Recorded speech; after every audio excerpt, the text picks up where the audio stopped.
All right. So here we go. We're going to talk about gender and leadership. Now, the reason my subtitle here is Get Ready for It is I know that gender and leadership, based on the many times I have taught this class, is something people feel really passionately about and feel very strongly about. And so, in that way, just want to brace yourselves because here this is going to be very much focused on what the research tells us. It's not going to be a place for demagoguery. It's just going to be a place in which I'm going to tell you what the research is telling us about gender and leadership. For some of you, this will upend the way you feel about gender and leadership, and for some of you, it might not have an effect at all. But I just wanted to prepare you that this is not necessarily a spin zone. This is just me telling you what IO psychology has to tell us about gender and leadership. Now, what do we know about what people think about female leaders? Well, we do know that there is a perception that, generally speaking, a stereotype that female leaders are emotionally unstable, that they aren't fit for the work of being a leader in any organization, no matter how big or how small. Indeed, you see it here in this screenshot where a chef says that women are more emotional in the kitchen, which it reflects this very pervasive stereotype that, if a woman were in charge of a country, that at her time of the month, she's going to go crazy and nuke the whole world.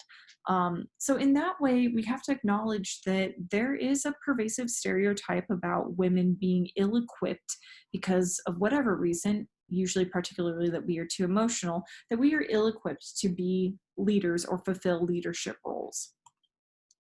This has led in some ways, I mean, a number of things for the record have led in some ways to the glass ceiling.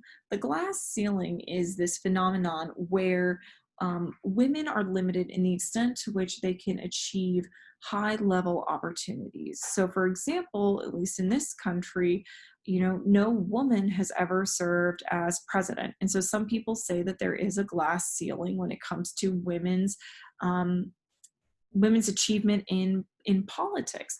Now, some people, of course, will say that with the election of with the election of Joe Biden and Kamala Harris as vice president, that some people may say, well, that glass ceiling has been shattered and therefore sexism doesn't exist. But what we do find is despite those rare occasions where women are able to shatter the glass ceiling, if you will, that it still exists in other domains. And that though a couple of women have been able to make great strides for others, it's still not as if we have an equitable or rather equal distribution of female leadership in countries. In 2015, fewer women ran big companies. I believe this was the Fortune 500, off the top of my head. I think this was from the Fortune 500, than men named John. So that goes to show you that there are still relatively fewer women, such that we have more men named John running companies than we do women. So is the glass ceiling broken? Maybe, if we consider these women being in CEO positions as breaking the glass ceiling.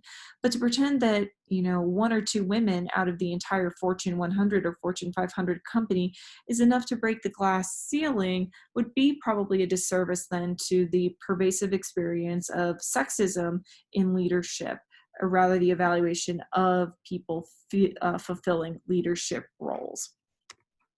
And there is, of course, always a debate. There's always a debate about whether women are good leaders or not, which is fascinating because there's usually not a debate about whether men are good leaders or not. For example, going back to the romance of leadership and implicit leadership theories, which we talked about before, we do know that things like our perception of what a leader is, especially their gender, can impact our leadership preferences. So is it possible that all of the ratings of leaders being preferred all of the ratings of leaders who are male are those influenced by the extent to which they fulfill our expectation that a leader is male, or are they actually indicative of the performance of male leaders being better? Because for a while, research was showing that people preferred male leaders. If you ask them, do you prefer a male or a female leader, they would often say male. And that this does lead to differences in our ratings of effectiveness of leaders. So we'll revisit this in a second. Um, but we really have to ask ourselves, related to this idea of the romance of leadership and implicit theories of leadership, is it actually that male leaders perform better? Or is it because male leaders conform to our prototype of what a leader is, that we rate them as performing better? When, if we were to objectively evaluate their behaviors, we may come to find that they are actually just as effective, if not less effective, than women are as being leaders. The reason I bring this up is because inevitably you will get someone who finds one of these studies showing that men are rated as more effective at being leaders than women are, as evidence of the quote unquote fact that men are better leaders. But now you can counteract them and say, well, that may not actually be the case. We have these biases and preconceived notions of what makes a good leader, and the extent to which a person fits those preconceived notions, the extent to which a person, say, is a white, tall male who went to Harvard, the extent to which a leader fits that role, that's going to influence our ratings of their effectiveness. And very little of what they actually do as a leader will influence our ratings of their effectiveness. Now, some background. We do have expectations of women that are grounded in biases and stereotypes and prejudice. And so we and this is just, it's just the way things are. We can't deny it. We can't say that sexism doesn't exist, that there aren't biases against women. And the hard part is that our expectations of women generally are that they are or that women are going to be emotional, as I mentioned earlier, but in a way that leads them to be more interpersonal, more compassionate, and more warm. The issue is that those expectations of women, that we are nurturing, that we are kind, that we are loving, these expectations are incongruent with the expectations that we have of what a leader is. Because if I were to ask you, just demographics aside, what do you think an effective leader looks like? You would say, well, an effective leader is someone who takes charge and is competent and gets stuff done. That usually runs counter with an idea of someone who is compassionate and nurturing and kind. So our expectations of women, therefore, are incongruent with our expectations of what a leader should be. Now, I won't get into each of these models right here, but generally, a lot of models from, and by models, I mean theories from social psychology in particular, tell us that when people do not conform to our expectations of them, we react negatively. And this operates in multiple ways for women, right?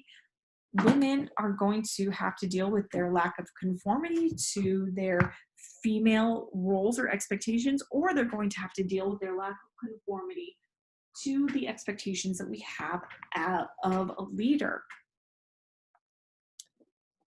And so how do we see this then? Well, we see in negotiation, for example, that women tend to perform more poorly in negotiation. Why is this? Well, women who engage in the behaviors that lead to more effective negotiations, so women who are more aggressive in their negotiations, for example, experience strong amounts of backlash, such that they do more poorly in negotiations than men do who exhibit identical behaviors. This gets at this idea that, you see it talked about in pop culture and in think pieces, but it's actually borne out in research that women who behave aggressively, women who, take no prisoners, these kinds of women actually experience a lot of backlash. And while that kind of behavior, while those kinds of approaches to negotiation generally are what we would recommend to have an effective negotiation, we find that women are actually punished when they do those things compared to men. So a man who comes in and says, I'm not leaving here until you give me a 10% raise, and folds his hands and sits back, that man is seen way more positively than a woman who comes in and does the exact same thing. We also see this in terms of shareholder activism. So, shareholder activism, for example, is when shareholders try to, say, overthrow or impact a CEO's influence on a company. And so they find that the study finds that female CEOs are far more likely to experience it because they are held to way more scrutiny than male CEOs are, because female CEOs don't conform to our expectation of what a leader is. And because they don't conform to our expectation, we're therefore on high alert. It's like this idea of, if a leader conforms to what you think a leader should be, you don't really pay attention to what he or she does. However, if a leader does not conform to what you expect them to be, you're therefore going to pay way more attention, because they've already sort of disrupted your notion of what a leader should be. It interferes basically with our heuristic thinking and our ability to think more easily. We also see, this is also where the glass cliff comes in. So a counter to the glass ceiling, or not a counter, but a corollary to the glass ceiling, is the glass cliff. The glass cliff comes into play because women often get appointed to leadership positions in times of crises and therefore fail, and it therefore confirms our perception that women are ineffective. We often see this in corporate America, where a company is undergoing a lot of difficult times and they hire a female CEO, either because they want to shake things up, either because they're thinking ahead of when things inevitably fail, they want to pin it on a woman, what have you. I mean, indeed, some research would suggest that in times of turmoil and strife, we seek female leadership as opposed to male leadership. That all being said, when you hire a female leader, hire a female CEO to take on a company that is effectively a sinking ship, then it puts women on this glass cliff where they are just, its failure is inevitable. Not because they are bad leaders, but because they were brought onto, as I said, a sinking ship. However, people who have biases against female leaders point to these examples as signs of how women can't lead, how women can't do a good job, how, oh, look at that company, she took over it and it failed.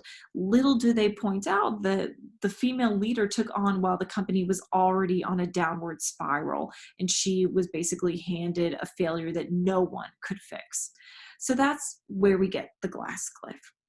We also see, for example, that women are interpreted differently when it comes to things like humor. Jokes are ambiguous. Jokes are not necessarily clearly funny or unfunny. And so we find that with ambiguous stimuli, we interpret them to be consistent with our biases.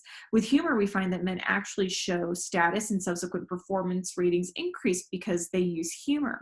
For women, it's actually the opposite, because for men, we interpret humor as being agentic and useful for performance, because we believe that men, when they are behaving, must be doing something for the purposes of performing well, for the purposes of being agentic.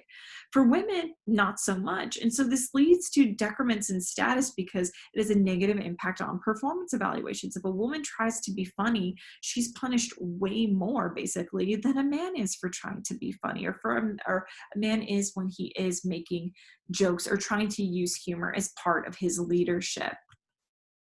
There is, of course, a double bind of female leadership. You're damned if you do and damned if you don't. Now, what do I mean by this? There are two pretty salient examples of this in American politics: Hillary Clinton and Sarah Palin. So the double bind of female leadership is that women who conform to the stereotypes of what women are supposed to be are therefore seen as likely to be incompetent as leaders. This is, regardless of how you feel about her politics, this is what effectively happened to Sarah Palin. Sarah Palin was generally warm, far more feminine, considered to be physically attractive relative to a lot of her political counterparts. And so Sarah Palin was basically chastised by certain sectors of the country because she was seen as being unlikely to be a competent leader. And some people would argue because she displayed some of these more feminine traits, that she leaned into her femininity and didn't necessarily shy away from those characteristics that we consider to be antithetical or contrary to what we would expect a leader to be. Take Hillary Clinton on the other side. Hillary Clinton is considered by many to be cold and callous and calculating. Those same terms, though, could be, or those same characterizations could easily be reframed as thoughtful, deliberate, agentic, a go-getter, and would likely be called that if she were a man. So a woman who behaves in those ways that we would expect male leaders to behave in is therefore seen as suspicious and worthy of scrutiny. And she's not doing what she should be as a woman. She should be at home making someone a sandwich. And so this is the hard part. This is where I say, damned if you do, damned if you don't. If you're a woman and you try to act like a man in order to conform to what people think a leader should be, then you are chastised and criticized for not being feminine enough. And if you are feminine and you try to conform to your expectations of your gender, if you are a woman, then you are seen as being too feminine to be a competent leader. Basically, ladies in this class, you can't win. And that's what really also shows you that the bias against female leadership is pervasive, because there's very few, especially in the United States, there's very few high-powered female leaders, because there's really no way for them to ascend to the top that doesn't involve them violating some expectation of them. They either violate their expectations or the expectations people have of them in terms of their femininity, or they violate the expectations of what a leader should be because they are feminine. Now let's shift gears a little bit to the business case, because this is also something that people like to point to about how female CEOs and female leaders are bad for companies and bad for organizations. Because occasionally you do have studies that suggest that male leaders do have a positive impact on a business and the functioning of a business. Now, this research by Hubler and colleagues suggests that the effects are small for women in different leadership roles on outcomes, so they can be stronger in egalitarian societies. And it also depends on the outcome in question. So it's not consistently as bad as some people would tell you, but we also don't have super strong effects suggesting women are 100% great for financial outcomes for organizations all the time. So, you might have some people point to one study that says, well, women are bad for business, and other people point to studies that say that women are good for business. This study, a study by Hubler and colleagues, would suggest that it's mixed. And if anything, there is maybe a slight advantage to female leadership, but it very much depends on the cultural context, and very much depends on which outcomes are we looking at: ROI, profits, revenue, etc. We also have to ask ourselves, why does the business case matter so much?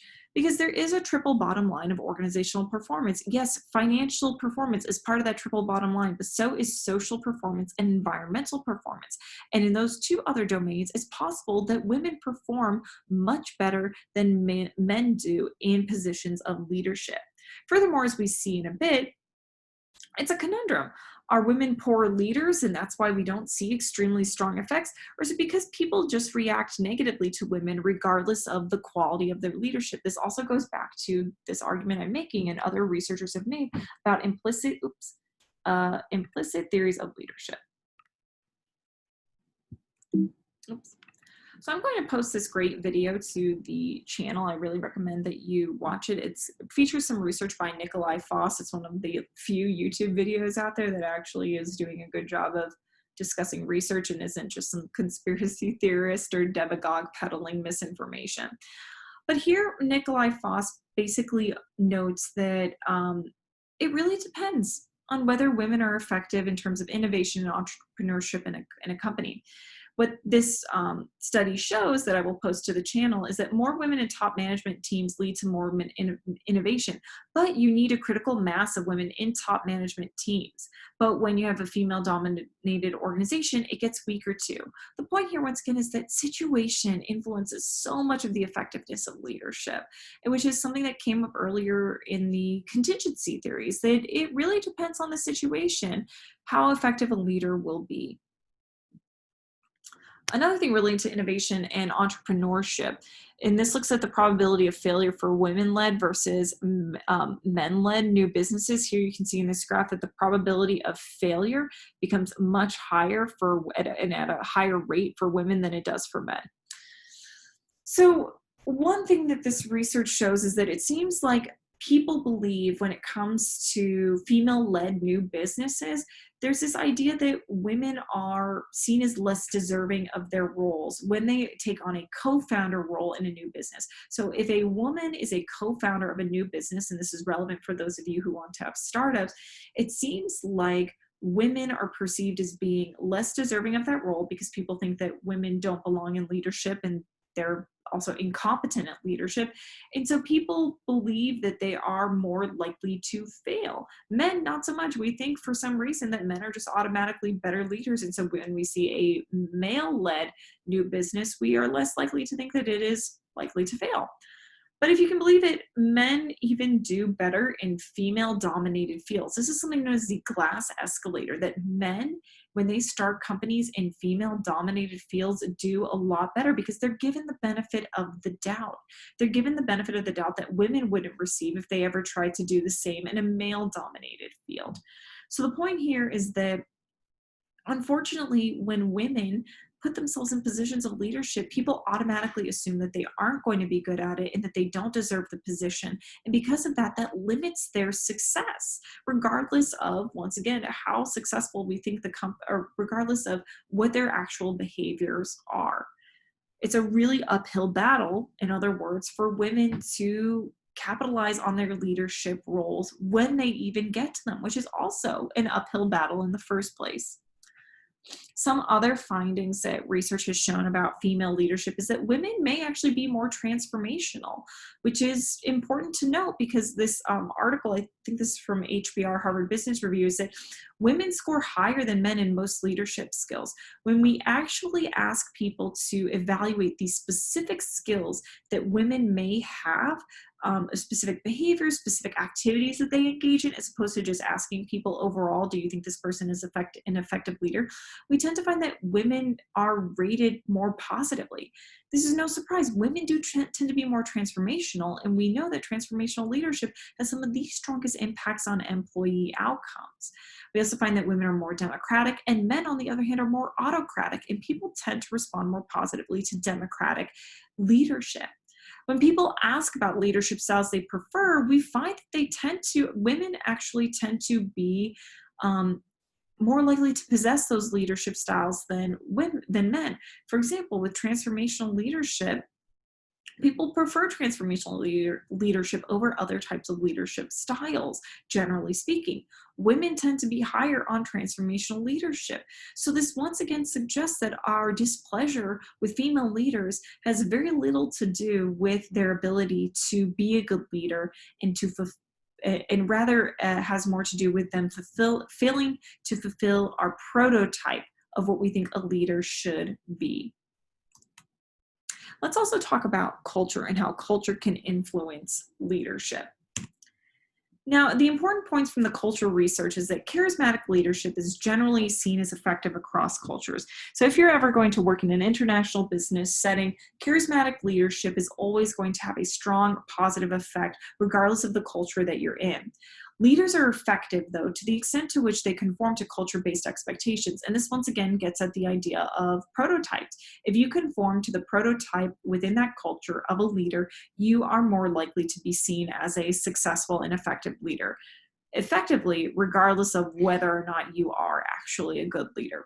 Once again, if we want to leverage prototypes to our advantage, then you have to identify what is the prototype within a country and how can you conform to it? How can you be a leader in that context in a way that satisfies those expectations?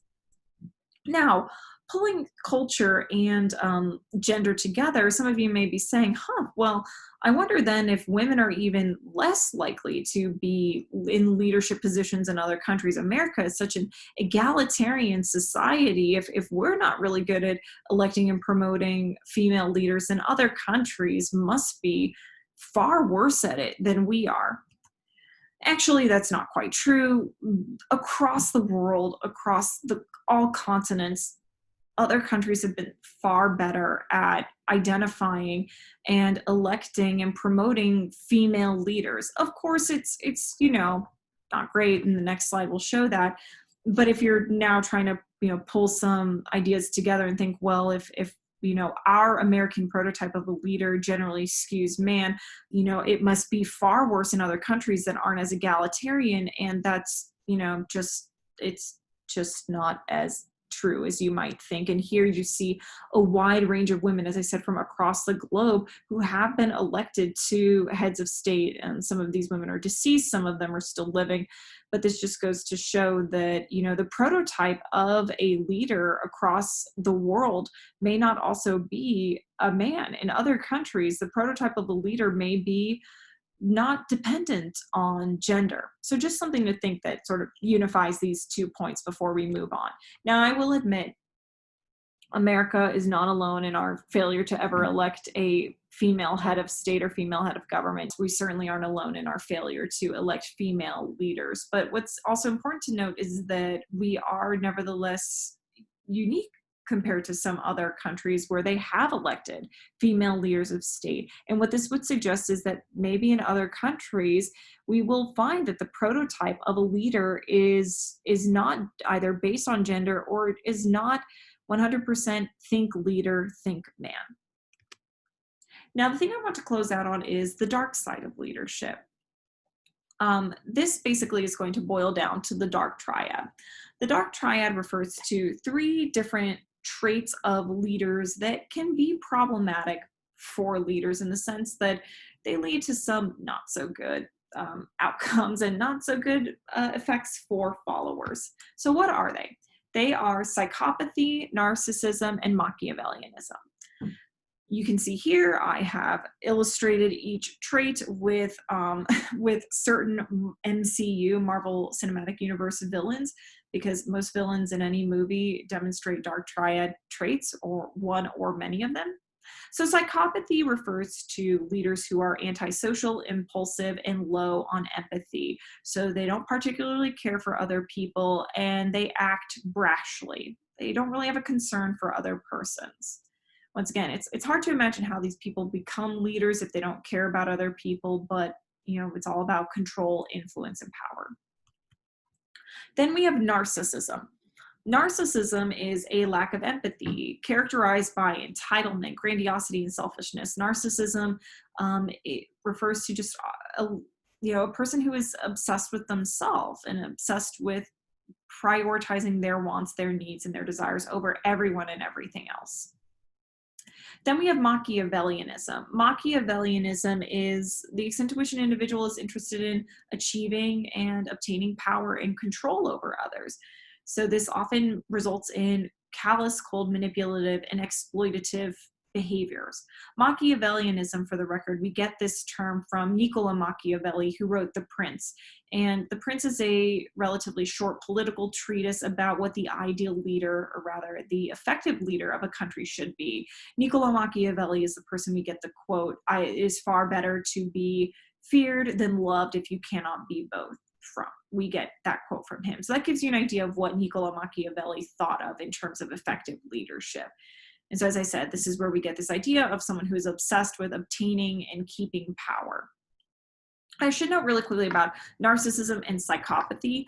Narcissism and psychopathy have their clinical components. So they exist in the DSM. So these can turn into mental health disorders, basically. But here we are talking about them in terms of personalities that have psychopathy, personalities that are narcissistic, not these people are behaving in such a way that it actually impacts their ability to function normally in the world.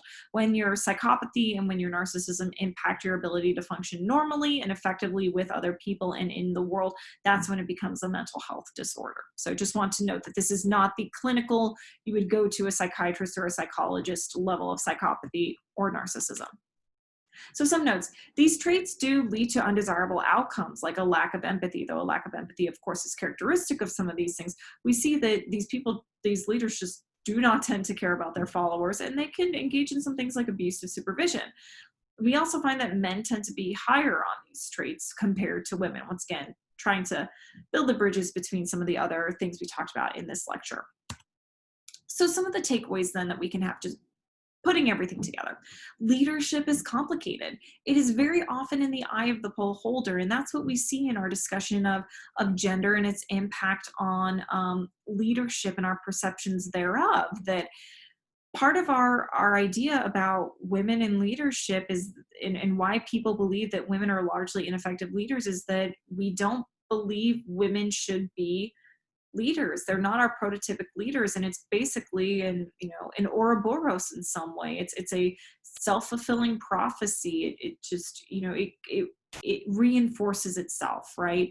You don't believe women are effective leaders because you don't allow them to be effective leaders, and therefore they continue to look like ineffective leaders. And it's a vicious cycle. So we have to understand how much is leadership and our assessments thereof based on our prototypes and our perceptions of what we think a good leader should be, not what the person actually does.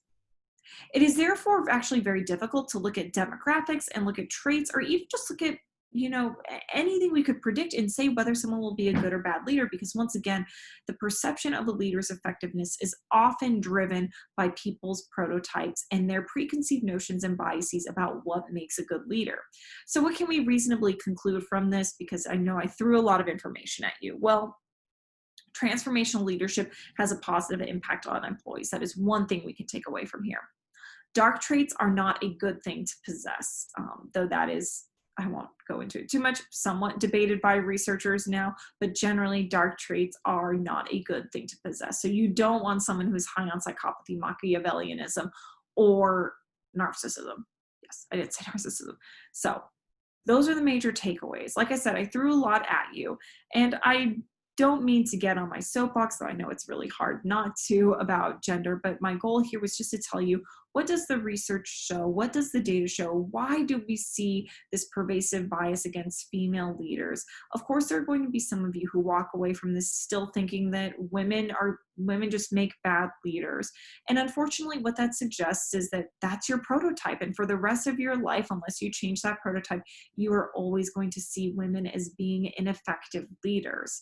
Until we allow ourselves to entertain the idea that a leader is not necessarily a white, rich, wealthy, Harvard, Ivy League educated man, we're going to be limited in the extent to which we allow ourselves to even entertain the idea that someone else could be an effective leader.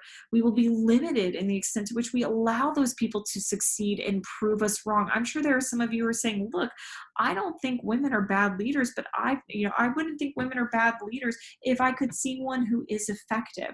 But we really have to ask ourselves, are we allowing these people the chance to be effective? With things like the glass ceiling and the glass cliff, we really have to say, are we giving women and other underrepresented individuals an opportunity to succeed?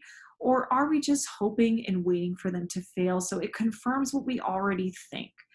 For the record, this isn't my own personal viewpoints. This is just what the research from IO psychology and social psychology would say, that our biases really have a strong impact on our evaluation of leaders and their effectiveness. So hopefully I didn't discourage people too much on trying to understand and study leadership. It's just, unfortunately, it is very much dependent on the situation in terms of what is effective from a leader, and it's very much determined by what the person wants from their leader. So that's it. That's our last module. Remember, of course, that we do have the activity the assignment number 2 activity next week. You will get extra credit if you attend, and I highly recommend people schedule meetings so they can talk to me about what they're going to do and their paper and everything. So that's it. Talk to you all soon.